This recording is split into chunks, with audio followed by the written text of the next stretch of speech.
Viewers, আপনি কি আপনার ইমুতে ফেসবুকের মতন এরকম বাবল সিস্টেম করতে চাচ্ছেন? মানে মেসেজ আসলে এরকম বাবল সিস্টেম করে রাখতে পারবেন। তো এই সিস্টেমটা এখন আপনার ইমুতেই করতে পারবেন। তো কিভাবে করবেন আমি আপনাকে প্রসেসটা দেখিয়ে দিতেছি। অবশ্যই আমার ভিডিওটা স্কিপ না করে সম্পূর্ণভাবে দেখুন প্রসেসটি আমি দেখিয়ে দিতেছি।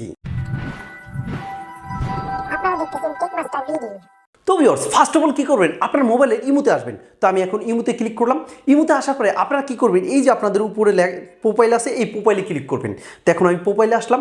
প্রোফাইলে আসার পরে এখন এই যে এই জায়গায় দেখতেছেন সুন্দরভাবে বাবলের আইকনটা দেওয়া আছে, আপনারা এই জায়গায় ক্লিক করবেন। তো আমি এই জায়গায় ক্লিক করলাম। এখন এই জায়গা থেকে আপনারা কী করবেন, এটাকে অন করে দিবেন। অন করে দিলে তখন মেসেজ আসলে কিন্তু এরকম নোটিফিকেশন আসবে, ঠিক আছে? তো এখন এই জায়গা থেকে এটা অন করে দিলাম। এই সেটিংস থেকে আবার পারমিশন দিতে হবে, সেটিংসে ক্লিক করলাম। তো এখন এই জায়গা থেকে একটু ব্যাক দিলাম। এখন এই জায়গা থেকে সেটিংস থেকে পারমিশন দিতে হবে।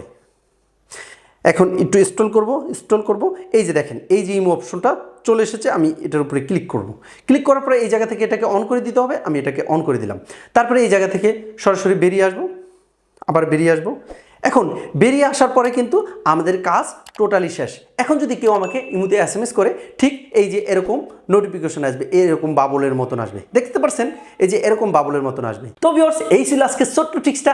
যদি ভিডিওটা দেখে উপকার হয় তাহলেই সাবস্ক্রাইব করবেন, আর যদি উপকার না হয় ডিসলাইক দেবেন।